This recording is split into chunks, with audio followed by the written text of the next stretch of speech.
जय हिंद।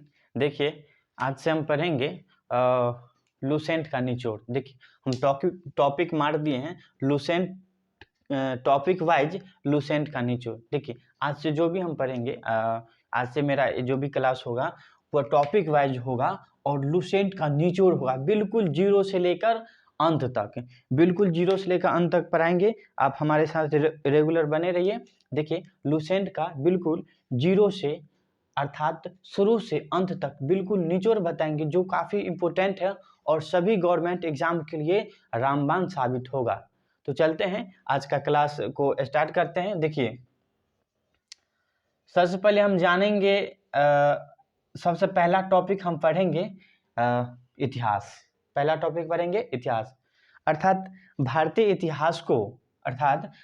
इतिहास को हम तीन भागों में मुख्यतः बांटकर पढ़ते हैं। पहला होता है प्राचीन भारत का इतिहास, दूसरा होता है मध्यकालीन भारत का इतिहास और तीसरा होता है आधुनिक भारत का इतिहास। अच्छा, एक बात बताइए, सबसे पहले इतिहास को तीन भागों में बांटने का श्रेय किसे जाता है? ये बात बहुत ही इम्पोर्टेंट है और काफ़ी VVI है। ये बात हम आपसे पूछ रहे हैं और बताइए। देखिए, सबसे पहले इतिहास को तीन भागों में बांटने का श्रेय क्रिस्टोफ सेलियर्स को जाता है। किसको जाता है? क्रिस्टोफ सेलियर्स को जाता है। सबसे पहले इतिहास को तीन भागों में बांटने का श्रेय क्रिस्टोफ सेलियर्स को जाता है। ये बात समझ गए? देखिए, भारतीय इतिहास को हम पढ़ेंगे तो तीन भागों में बांट के हम पढ़ते हैं, ये तो मालूम है आपको भी। तो उसमें भी सबसे पहले हम पढ़ेंगे प्राचीन भारत के इतिहास। क्या पढ़ेंगे? प्राचीन भारत के इतिहास। देखिए, प्राचीन भारत को इतिहास को जब हम पढ़ेंगे, पहला टॉपिक देखिए, टॉपिक वाइज लूसेंट का निचोड़ लिख दिए हेडलाइनिंग। देखिए, इस निचोड़ का पहला टॉपिक होगा प्राचीन भारत इतिहास में प्राचीन भारतीय इतिहास। क्या होगा? प्राचीन भारतीय इतिहास। देखिए, प्राचीन भारतीय इतिहास का स्रोत, अर्थात देखिए बताते हैं, प्राचीन भारतीय इतिहास को जब हम पढ़ेंगे तो इसको जानने के चार स्रोत हैं। इसको पूर्ण रूपेण से इसके विषय में जानने के लिए हमें चार स्रोत को जानना पड़ेगा। देखिए, इसके विषय में जानने का चार स्रोत है, अर्थात प्राचीन भारतीय इतिहास को जब हम पढ़ेंगे तो इसके विषय में जानने का हमें कितने स्रोत है? चार स्रोत है। देखिए, कौन कौन से स्रोत है बताते हैं। पहला स्रोत है धर्म ग्रंथ। धर्म ग्रंथ क्या होता है? इसके अंतर्गत वेद आता है, पुराण आता है, बहुत सारे ऐसे हैं ग्रंथ है जो आते हैं। तो चलिए आगे हम जानेंगे कि धर्म ग्रंथ क्या होता है, इसके विषय में विस्तार पूर्वक जानेंगे। दूसरा होता है ऐतिहासिक ग्रंथ, इसके विषय में भी हम आगे विस्तार पूर्वक जानेंगे। तीसरा स्रोत क्या है?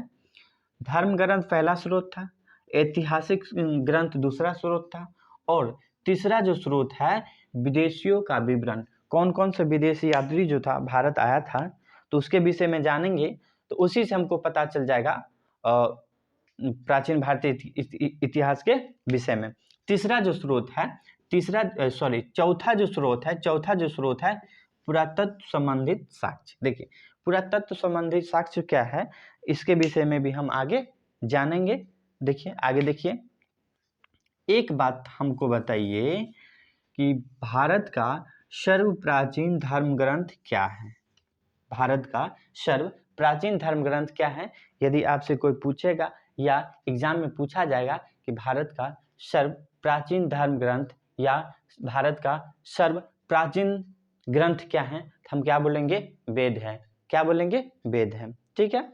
अब देखिए, वेद भी कई प्रकार के होते हैं, ठीक है, तो उसको भी हम जानेंगे। आखिर वेद कितने प्रकार का होता है? देखिए, वेदों की संख्या मुख्यतः चार है। कितने हैं? चार। वेदों की संख्या मुख्यतः चार है, अर्थात वेद चार प्रकार के हैं। कौन कौन से हैं? पहला वेद है ऋग्वेद। क्या है?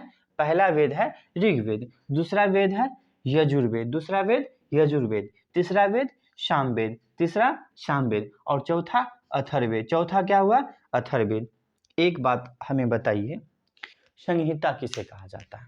आप लोग जानते होंगे और पढ़े भी होंगे, तो बताइए संहिता किसे कहा जाता है? देखिए, संहिता चारों वेदों को संहिता कहा जाता है। क्या कहा जाता है?